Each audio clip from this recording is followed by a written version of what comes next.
Sebelum kita mulai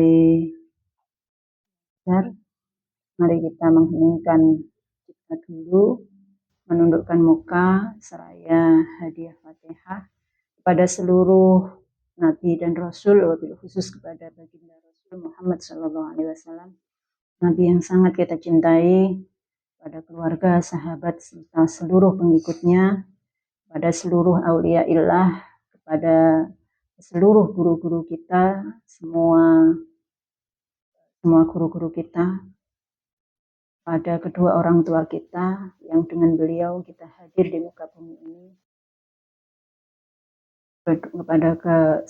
kepada keluarga dan seluruh saudara-saudara kita, khususnya kepada tubuh, jiwa, dan roh kita, dengan harapan apa yang kita pelajari di pagi ini merupakan ilmu yang barokah, yang manfaat, yang mengantarkan kita menjadi apa yang menjadi tujuan Allah menghadirkan kita di atas muka bumi, kita menjadi orang-orang yang lebih bermakna di dalam kehidupan ini. Dan apa yang menjadi cita-cita kita, cita-cita kedua orang tua kita, cita-cita saudara-saudara kita, semuanya dimudahkan oleh Allah, kita hidup di dalam keberlimpahan, di dalam ketenangan batin yang mendalam, dan hidup kita menjadi lebih bermakna. Al-Fatihah.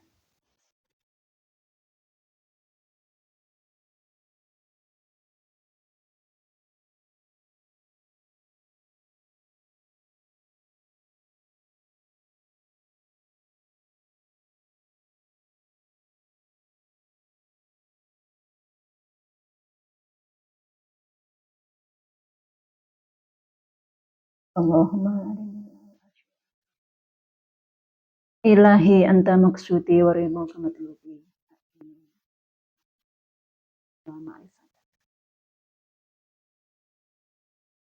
Gimana kabarnya hari ini? Pagi ini sehat, bahagia? Bahagia ya? Ya. Dan masih ingat kemarin kita bahas apa? Lanjut ya, lanjutkan yang relate. Ya, kemarin bahas sholat. Kita review sedikit, kita ulangi sedikit, kita remember sedikit. Sholat kemarin itu intinya sholat kita bagaimana? Sholat yang apa? Sholat yang gimana? Sholat yang tanha anil fasya' wal munkar. Sholat kita, sholat yang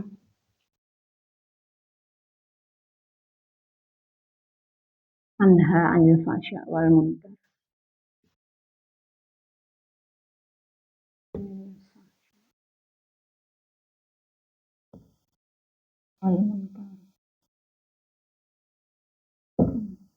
Jadi gimana sholat kita itu ada outputnya, ada hasilnya. Jadi sholat kita bukanlah suatu ritual saja. Sholat yang kita kerjakan bukan hanya olahraga seperti orang yang olahraga, tetapi lebih menemukan maknanya, meningkat derajatnya kepada sembah raga. Karena apa? Karena sholat yang sudah tanha anil fasya' wal munkar itu akan menghantarkan kita benar-benar menjadi hamba Allah. Ini benar-benar mengantarkan kepada menjadi hamba Allah. Hamba Allah. Hamba Allah itu adalah khalifah fil ardi, atau wakil Allah di muka bumi. Wakil Allah di muka bumi. Wakil Allah di muka bumi kemarin ciri-cirinya seperti apa? Ciri-cirinya? Oke, hablum minallahnya oke. Hablum minan nasnya oke. Hablum minal alamnya oke, gitu ya. Jadi kalau dia sudah memenuhi apa yang menjadi tujuan Allah menghadirkan kita di atas muka bumi ini, ciri-cirinya adalah 3 itu. Hablum minallahnya oke, hablum minan nasnya oke, hablum minal alamnya oke. Nah, yang dimaksud hablum minallah yang gimana kemarin? Hablum minallah yang oke yang gimana? Hubungan Allah baik. Lah ya, yang dimaksud hubungan Allah baik yang gimana kemarin? Yang apa? Berserah. Terus apa lagi? Tidak tidak mengeluh. Berserah itu sama dengan tidak mengeluh. Itu hubungan selalu baik sangka kepada Allah, gitu ya. Terus di samping itu juga melakukan ritual yang sudah ditentukan oleh syariat, gitu. Itu ya. Nah, dengan begitu secara sholat-sholat yang kemarin kita jelaskan, jika dipraktekkan, maka seorang hamba itu akan melalui perjalanan apa yang disebut as-sholat, as-sholatu, as-sholatu mi'rajul mu'minin. Mi'rajul mu'minin. Sholat itu adalah mi'rajnya, atau naiknya derajatnya seorang mukmin. Sholat adalah mi'rajnya orang mukmin, karena ada Isra Mi'raj Rasulullah itu ya. Kalau orang-orang yang beriman itu ada namanya mi'rajnya itu adalah dengan sholat. Yang dimaksud dengan mi'rajul mukminin, sholat adalah merupakan mi'rajnya orang mukmin, itu adalah dia naik level, naik derajat yang seperti yang kemarin itu. Naik level dari yang orang yang akhlaknya tidak baik, berarti di situ nafsul amaroh, orang yang levelnya nafsu amarah, naik menjadi nafsul mulhimah. Nafsul mulhimah. Nafsu yang sudah mendapatkan ilham. Nanti naik lagi sampai nafsul mutmainnah. Nafsu yang tenang, damai. Ini naik level, naik derajat. Akhlaknya menjadi lebih baik, menjadi lebih baik lagi. Itu apa yang disebut dengan as-sholatu mi'rajul mu'minin. Jadi kemarin itu bukan untuk diketahui aja, tetapi juga untuk dipraktekkan. Nah, mempraktekannya itu jangan keburu-buru gitu. Maka sholat itu jangan keburu-buru. Karena apa? Karena sholat itu sudah adalah waktu yang disiapkan untuk kita, untuk diri kita sendiri. Kita ambil waktu itu gitu. Jadi sholat itu jangan buru-buru gitu. Kalau kita benar-benar mempraktekkan dengan baik, ketika kita takbir Allah ini jangan langsung gini aja, tapi kita benar-benar Allah. Nah, sambil diresapi gitu. Nah, ini nanti akan dapat ada outputnya. Sholat kita itu ada maknanya gitu. Nah, itu sudah ya, sampai kemarin hasil akhirnya ketika seseorang itu sholat, salam kanan salam kiri, artinya apa? Artinya kita sudah siap untuk menjadi orang yang damai, orang yang menjadi sumber kedamaian bagi alam sekitar, bagi orang lain. Nah, hari ini kita kemarin katanya ada yang nge-request mau bahas apa? Bahas puasa. Minta request bahas puasa. Ya, sebenarnya bahas puasa. Ini mumpung apa? Momen puasa Ramadan. Kita bahas puasa. Puasa gitu ya. Oke. Kan habis syahadat, sholat sudah, sekarang puasa kan memang urut puasa. Ini kita bahas puasa.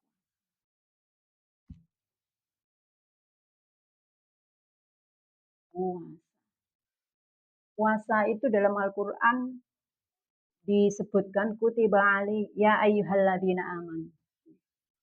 Ya ayyuhalladzina amanu. Kutiba alaikumusiyam.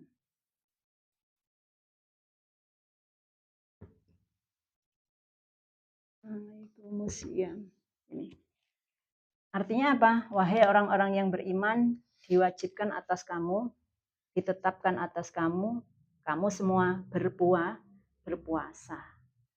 Nanti di akhirnya sini la'allakum tattaqun gitu. Akhirnya ayat. Kama kutiba alaikumul gitu. Akhirnya di sini ayatnya nanti adalah la'allakum tattaqun. Supaya kamu menjadi orang yang bertakwa gitu ya. Nah, cuman masalahnya apa sih tujuan puasa itu gitu ya. Kita perlu bertanya, tujuan puasa itu apa? Selama ini saya berpuasa itu bagaimana? Saya berpuasa itu bagaimana? Selama ini ya ngikuti lingkungan aja. Ngikuti lingkungannya nyuruh puasa, kita ikut-ikut puasa tanpa mengetahui apa makna yang terkandung di dalamnya, apa tujuan yang ada ketika kita melakukan ritual yang disebut dengan puasa. Nah, ini penting untuk diketahui sebelum kita melakukan sesuatu, tujuannya apa harusnya kita tahu. Tujuannya puasa itu adalah apa? Setelahnya kita puasa apa? Kalau orang habis hampir Idul Fitri biasanya orang mengatakan apa? Selamat Hari Raya Idul Fitri. Idul Fitri itu Id artinya kembali, Fitri artinya fitrah. Berarti orang setelahnya puasa 30 hari penuh, maka di situ orang-orang biasanya mengucapkan Selamat Hari Raya Idul Fitri. Idul Fitri itu maksudnya adalah hari kembali kepada fitrah. Jadi tujuan utama puasa adalah kembali ke fitrah. Fitrah itu apa artinya? Fitrah itu artinya apa? Fitrah itu artinya bersih atau kembali ke settingan awal, di default, ke settingan pabrik, kembali ke fitrahnya, kembali ke aslinya gitu. Kembali ke aslinya. Jadi kita ditempa selama 1 bulan itu tujuannya adalah untuk kembali ke settingan awal, ke fitrahnya, ke aslinya gitu.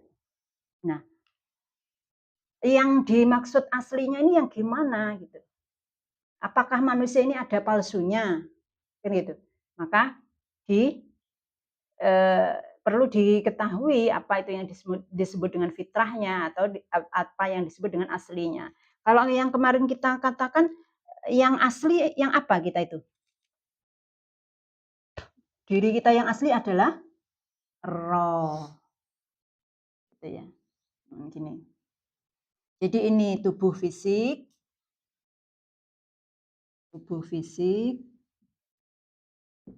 Selalu ini diulang-ulang, ini karena ini memang dari sini, pemahamannya memang dari sini. Terus ini adalah tengah ini jiwa, yang paling ini adalah roh. Roh ini adalah yang aslinya diri kita, gitu. Yang ini aslinya diri kita. Jadi kita puasa ini tujuannya adalah untuk kembali ke sini loh, ke diri kita yang paling dalam, ke diri batin kita yang paling dalam. Dia adalah roh, gitu. Pada roh. Kenapa? Karena selama ini di waktu 1 tahun, dalam waktu kurun waktu 1 tahun, ini kita sudah banyak melakukan aktivitas-aktivitas yang melibatkan ini aja. Jadi yang melibatkan jiwa dan tubuh fisik aja. Aktivitas kita itu didominasi oleh ini aja. Didominasi oleh tubuh fisik dan jiwa. Gitu. Sehingga kita diberikanlah waktu 1 bulan untuk apa? Untuk khusus untuk memperhatikan yang di dalam ini, jiwa yang ada di roh yang ada di dalam ini. Sang percikan ilahi.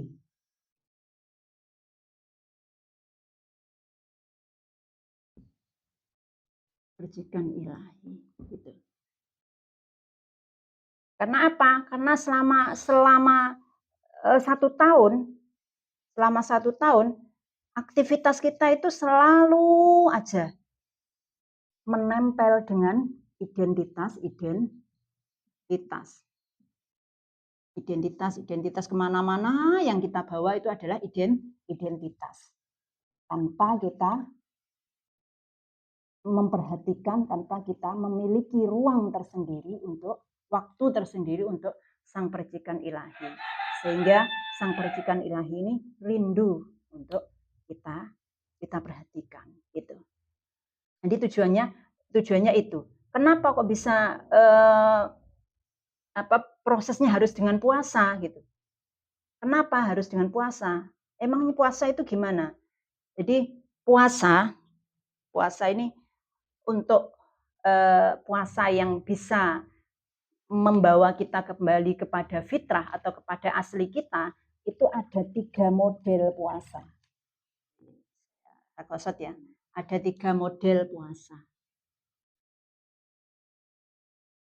Model puasa. Puasanya orang-orang, puasanya manusia-manusia itu ada 3 modelnya. 1, level syariat. 2, level thorikot. 3, level hakikat. Nah, ini. Jadi semua aktivitasnya orang Muslim, orang Islam sebenarnya itu tidak lepas dari ini. Karena ini adalah perjalanan roh, perjalanan jiwa, perjalanan manusia itu ini. Selalu ada syariat, thorikot, hakikat. Gitu. Nah, syariat itu apa? Syariat itu diibaratkan, kalau ibaratnya, syariat itu adalah bagian luarnya. Bagian terluar.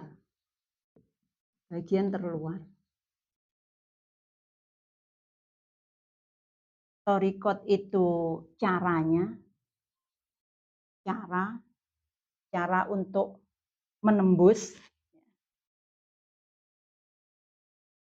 menembus. Hakikat itu sudah dalamnya, bagian dalamnya, atau hasilnya. Bagian dalam atau hasilnya atau rasanya, gitu. Ini prosesnya, gitu.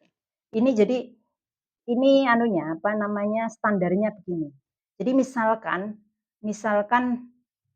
kalau seseorang itu diibaratkan, mau makan buah mangga misalkan, mau makan buah mangga, maka syariatnya itu adalah kulitnya. Thoriqohnya adalah cara mengupas kulit. Cara mengupas kulit. Supaya apa? Supaya bisa merasakan. Supaya bisa dinikmati. Hakikatnya adalah rasa mangga, menikmati rasa mangga. Atau dagingnya mangga. Gitu. Jadi begitu. Ini kalau diibaratkan orang mau makan mangga. Sekarang kalau diibaratkan misalkan orang mau minum air gitu. Maka syariat itu adalah gelasnya atau botolnya atau mereknya. Terus thoriqoh itu adalah cara dia membuka botol.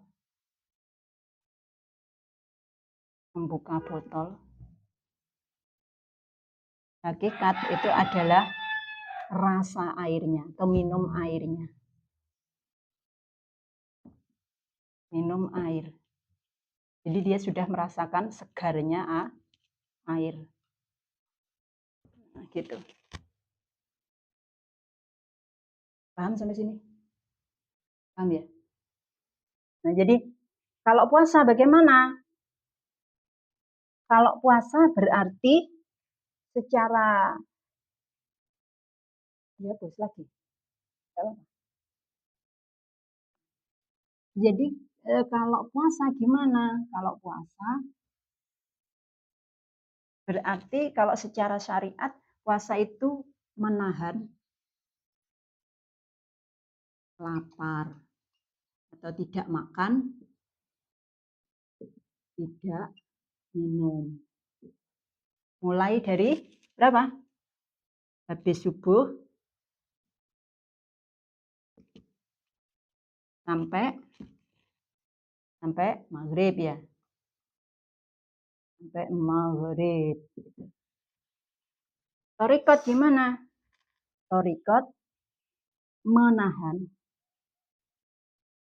hal-hal yang membatalkan ini semua. Jadi kalau ini kan tubuh fisik ya, menahan semua anggota fisik yang berkaitan dengan aktivitas batin. Menahan hal-hal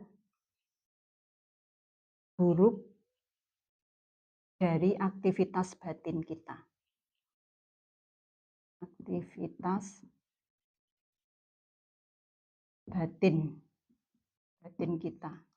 Aktivitas batin apa aja misalkan? Aktivitas batin apa? Dilarang apa? Ghibah. Tidak boleh berkata jelek. Marah. Gitu kan? Marah. Terus apa lagi? Mata disuruh melihat hal-hal yang baik saja.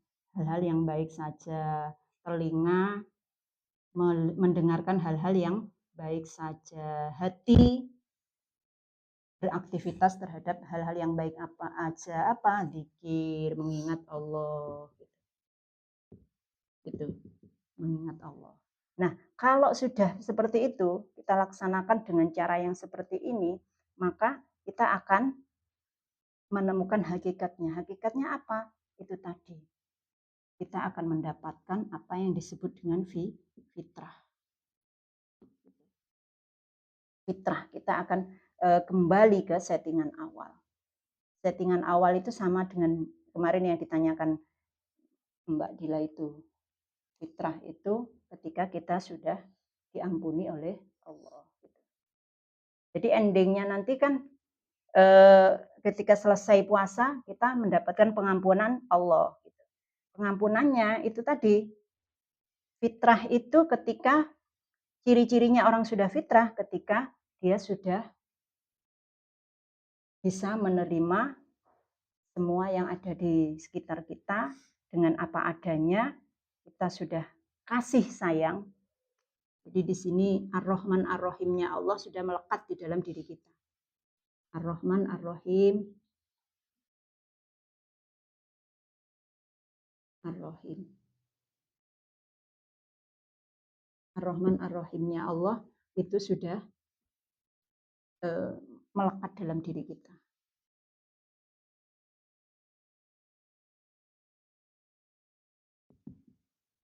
Maka kalau aktivitas puasanya itu hanya cuman memindah jadwal makan tanpa ini juga tanpa diikuti dengan level yang lebih dalam, yaitu menahan hal-hal buruk aktivitas batin, maka ya dapatnya cuman lapar dan dahaga aja. Maka benar kata Rasulullah bersabda, umatku itu banyak yang melakukan puasa tetapi hanya mendapatkan lapar dan dahaga saja. Artinya apa? Artinya tidak bisa kembali kepada fitrah atau kembali kepada aslinya. Tidak mendapatkan pengampunan Allah. Tidak sampai kepada Ar-Rahman Ar-Rahim. Gitu. Itu settingan awalnya. Artinya apa? Artinya kita di dalam berpuasa ini disuruh untuk lebih memperhatikan apa yang disebut dengan hidup. Kita disuruh untuk lebih memperhatikan hidup daripada drama hidupnya. Gitu. Jadi kita itu kan sering drama hidup sih. Jadi drama hidup ini orang yang memperhatikan, kembali lagi ya ke sini. Ini kan. Nah, yang ini tubuh fisik ini banyak drama hidupnya. Nah, yang ini jiwa ini juga termasuk drama hidup. Ini juga drama hidup gitu. Nah, yang roh ini hidup. Jadi kita suruh lebih banyak konsentrasi kepada hidupnya ini, sang roh ini, daripada harus berdrama hidup. Drama hidup itu apa? Drama hidup itu aktivitas kita setiap hari itu loh, yang tanpa kesadaran. Yang kita aktivitas hidup yang kita lakukan tanpa kesadaran setiap hari, berangkat pagi, pulang sore, pagi-pagi ke sini tanpa dilakukan dengan kesadaran. Maka di bulan Ramadan itu kan banyak sekolah-sekolah libur gitu ya. Terutama pondok-pondok pesantren itu libur, difokuskan kepada kegiatan-kegiatan yang memang lebih kepada zikir kepada Allah, mengingat kepada Allah, aktivitas-aktivitas yang nilainya itu adalah mengingat kepada Allah, bisa menambah ilmu, bisa berzikir, bertafakur, meditasi gitu. Itu gitu. Terus apa kaitannya dengan, kan ini menahan lapar, menahan makan dan minum gitu ya. Karena apa? Karena aktivitas yang ini, yang tubuh fisik ini kan setiap aktivitasnya dia memerlukan energi. Jadi yang tubuh fisik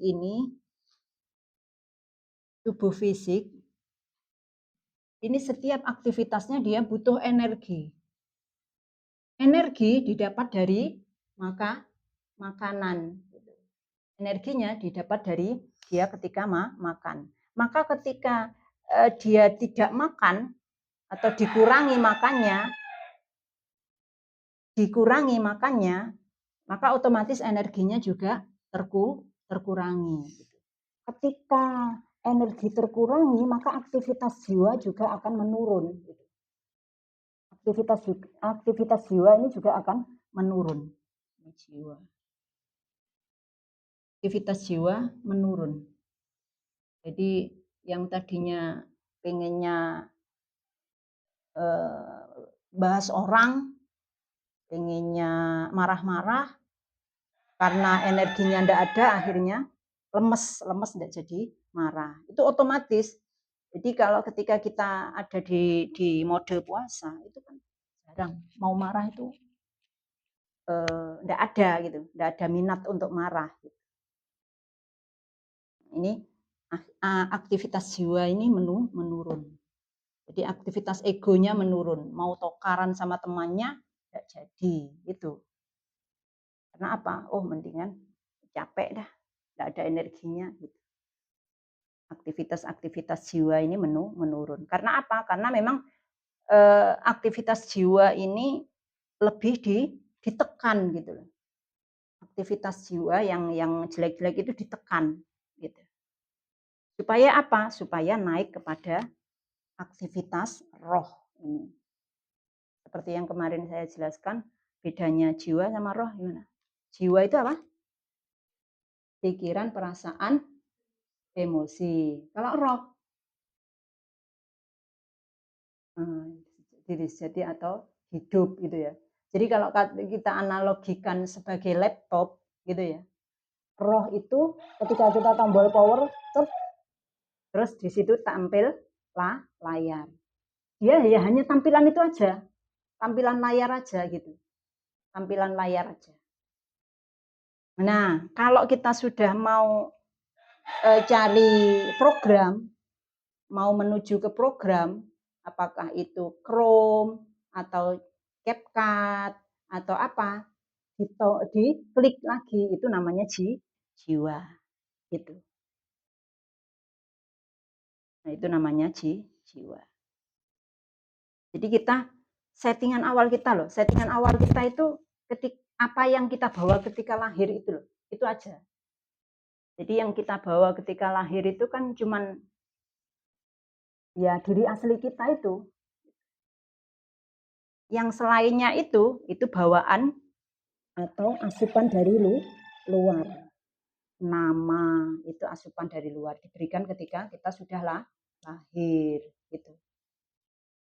Asupan dari luar, nama, kemudian identitas, kamu siapa, pikiran, itu juga apa yang diberikan oleh lingkungan kepada kita atau asupan dari luar. Nah, asupan-asupan dari luar ini itu sifatnya berubah, gitu, dinamis. Maka kita itu kan pengetahuan kita juga dinamis. Gitu. Tubuh kita juga dinamis. Dulu masih kecil, terus bertumbuh menjadi kanak-kanak, habis kanak-kanak menjadi anak-anak, remaja, dan seterusnya gitu. Itu dinamis, berubah, mengalami perubahan. Nah, yang ini roh ini tidak mengalami perubahan. Dia yang tetap gitu, tidak mengalami perubahan. Ini juga gitu, jiwa juga mengalami perubahan. Hari ini happy, besok sedih gitu. Hari ini senang, besok kabut, misalkan begitu. Gitu. Jadi memang jiwa ini ya apa? Naik turun gitu, naik turun. Nah, ini supaya naik turunnya ini tidak mengguncang kehidupan kita, maka disuruhlah naik ke level yang lebih atas. Gitu. Paham sampai sini? Jadi tujuannya puasa apa? Tujuannya puasa? Kembali ke fitrah. Kembali ke fitrah artinya mendapatkan pengampunan Allah. Ketika seseorang mendapatkan pengampunan Allah, ciri-cirinya dia sudah damai, sudah welas asih, kasih sayang. Kasih sayang ini tidak hanya kepada manusia, pada semua seluruh alam yang seisi alam ini. Ada semut ya, pada binatang-binatang kecil. itu juga Ar-Rahman Ar-Rahim. Artinya apa? Jika ada binatang itu tidak mengganggu kita dan tidak membahayakan kita, ya biarin aja. Gitu. Itu loh makhluknya Allah. Di situ loh juga ada kehidupan gitu. Dan namanya makhluknya Allah ini adalah keseimbangan alam yang diberikan oleh Allah. Maka kata Albert Einstein itu dijelaskan, jika di dalam detik ini ada serangga di atas muka bumi ini hilang semuanya, maka kehidupan akan punah. Jadi 3 bulan kemudian kehidupan akan punah. Gitu. Kenapa? Ya karena fungsinya serangga ini kan merupakan apa namanya? Siklus kan. Siklus kehidupan, ya. Ekosistem, bagian dari ekosistem kehidupan. Dia yang membantu apa itu namanya? mengurai apa namanya? Mengurai barang-barang yang sampah kayak gitu tuh. Apa namanya? Jadi itu semua juga merupakan sistemnya Allah gitu. Maka jangan kalau tidak penting-penting, tidak membahayakan kita, ya sudah, biarkan saja. Kecuali kalau kita khawatir membahayakan kita, seperti misalkan ular gitu, takut kita digigit ya silahkan, tidak apa-apa, dimatiin. Dan itu di dalam syariat juga ada gitu. Hewan yang sunnah untuk dibunuh katanya. Apa hewan yang sunnah untuk dibunuh? Apa? Yang menggigit, cecak, yang menggigit, yang membawa, kita tahu dia membawa virus gitu, tikus gitu, tidak apa-apa gitu. Tapi kalau dia kita anggap tidak membahayakan kita, ya udah biarin aja, karena itu bagian dari ekosistem semuanya. Apa katanya kemarin itu, yang hadir di muka bumi ini tidak ada yang lebih penting, semuanya penting, karena tidak ada satu maka keseimbangan alam akan terganggu gitu. Tuh. Jadi paham ya? Tujuan puasa kita kembali ke fitrah, ke settingan awal, ke default bahwa diri kita ini aslinya adalah penuh kasih sayang. Ar-Rahman Ar-Rahim. Jadi paling sip untuk meriset isi jiwa ini adalah gunakan ini Ar-Rahman Ar-Rahim. Paling sip itu, paling gampang lah. Karena jadi selama 1 tahun ini kan tubuh fisik kita, pikiran kita ini sudah banyak sekali sampah-sampah. Jadi kalau diibaratkan yang ada di dalam tubuh batin kita ini adalah satu gedung atau satu rumah, satu kamar. Nah, di dalam kamar itu banyak sekali barang-barang berserakan itu masuk ke dalam otak kita, gitu, masuk ke dalam jiwa kita. Nah, itu suruh bersihkan, dikurangi, gitu kan lebih. Nanti kalau terkurangi itu kan lebih rapi gitu. Ketika lebih rapi dia lebih tenang, lebih damai gitu. Jadi kalau kita bayangkan di sini ya, kardus, di situ kardus kecil, ada yang lebih besar lagi, ada yang lebih kecil, celekat kayak apa namanya, kantornya ekspedisi kurir itu. Di situ banyak barang blok gitu. Kalau kita bayangkan seperti itu. Nah, itu disuruh bersihin gitu. Barang-barang itu. Gitu. Supaya apa? Supaya lebih bersih, kalau bersih ya masih ada barangnya tapi tidak banyak, tapi kan lebih rapi gitu. Lebih rapi sehingga kalau lebih rapi menjadi lebih damai. Ada yang ditanyakan?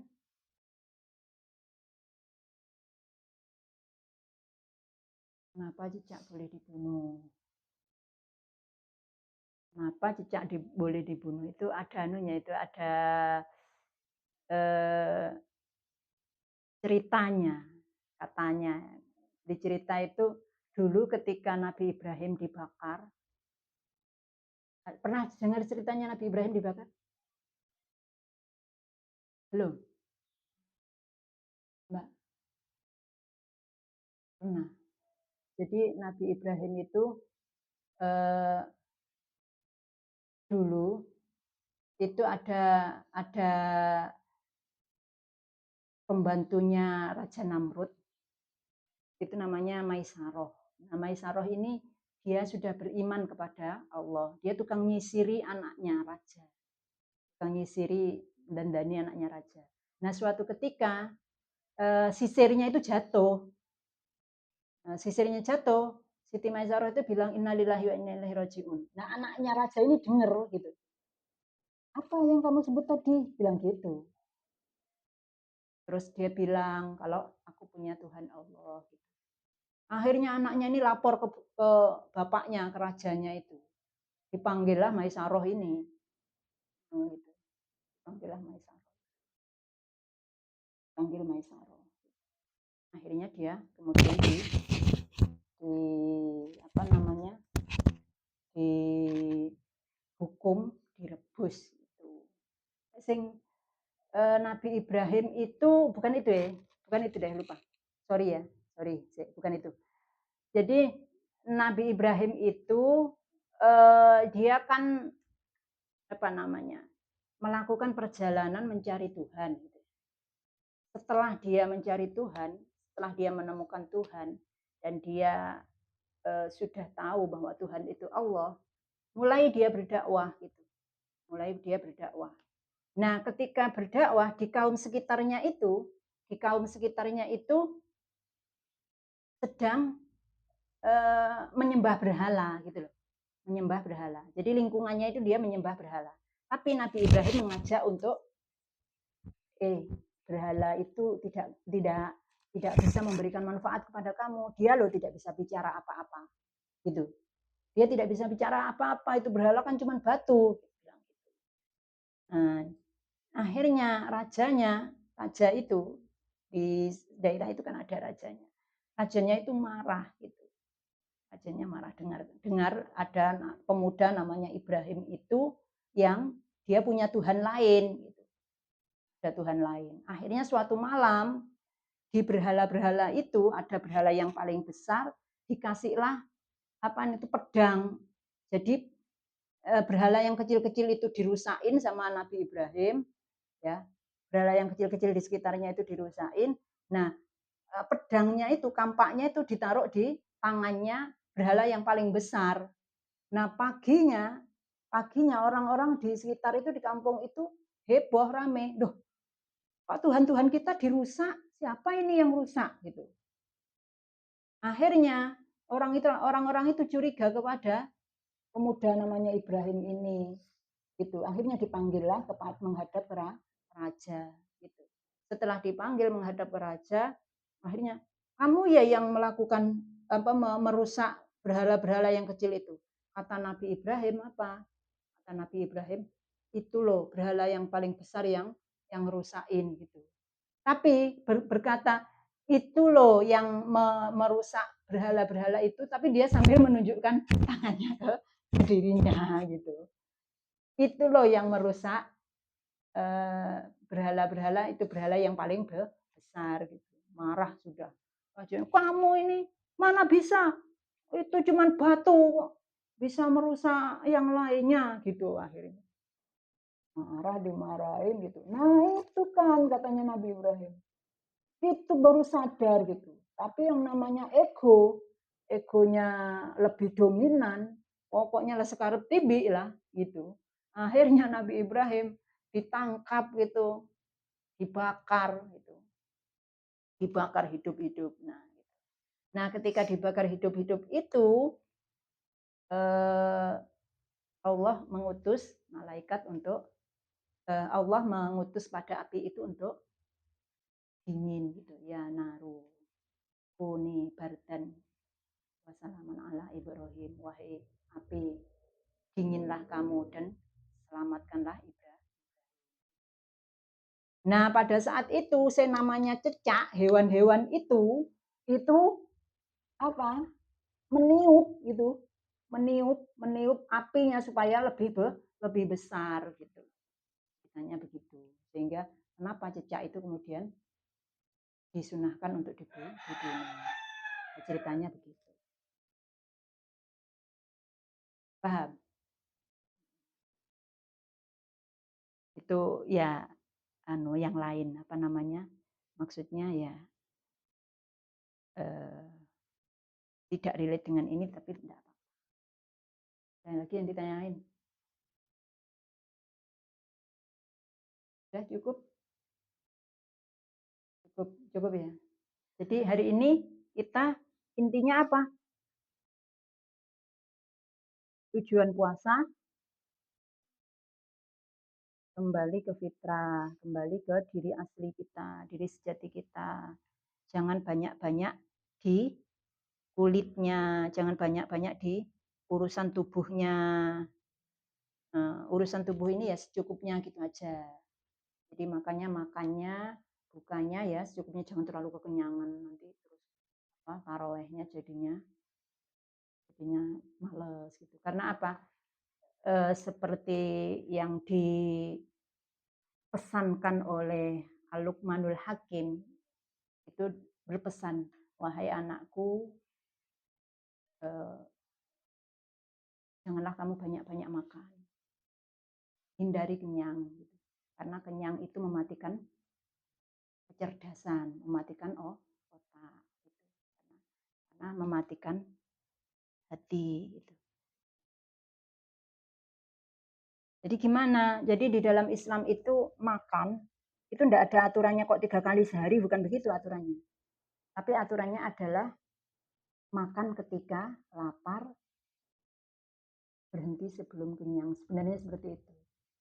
Tapi kalau masih di level ya, makan ketika lapar, ya ketika sudah kenyang berhenti. Jangan terlalu kekenyangan gitu loh. Karena kalau kekenyangan tadinya yang jadinya itu halal menjadi haram gitu. Karena semua hal yang berlebihan itu hukumnya haram gitu. Hal-hal yang selalu berlebihan itu hukumnya. Oke ya, sip ya. Bisa bisa dipahami. Kalau habis dipahami dipraktekkan. Yang kemarin yang sholat mulai dipraktekkan. Apa kemarin kalau sholat? Kalau berdiri apa? Ketika takbir kita berserah bahwa yang paling besar hanya Allah. Kemudian setelah itu Fatihah. Fatihah itu setiap apa yang kita kerjakan selama kita hidup di muka bumi ini hanya atas nama Allah gitu ya. Atas nama Allah, kita hanya sebagai wakil aja, kita tidak berhak untuk mengklaim bahwa itu dari aku gitu. Terus ruku itu apa? Menyeimbangkan antara otak dengan hati supaya kita bisa humble, supaya kita bisa lebih tawadu gitu. Habis itu sujud. Kalau sujud apa?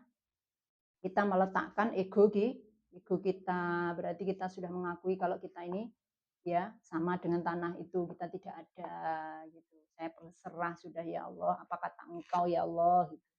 Sudah berserah di situ. Habis itu dikasihlah, kalau Allah itu suka kepada orang yang sujud ya. Habis itu dinaikkanlah derajat kita, duduk.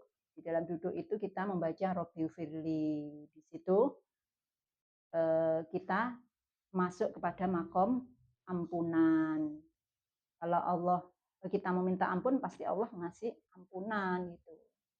Jadi jangan bertanya kalau Allah kita minta ampun, Allah tidak ngampuni. Allah itu Ghafur. Al-Ghafur yang maha pengampun. Kalau dimintain ampun pasti mengampuni gitu. Habis itu terus apa lagi? Habis duduk sujud lagi, habis itu tahiyat itu penghormatan kita menyampaikan penghormatan kepada Allah, bahwa semua penghormatan itu hanya berhak untuk kepada Allah aja. Kemudian syahadat, selawat kepada Nabi, syahadat, kemudian apa? Salam kanan, salam kiri. Ya, ya.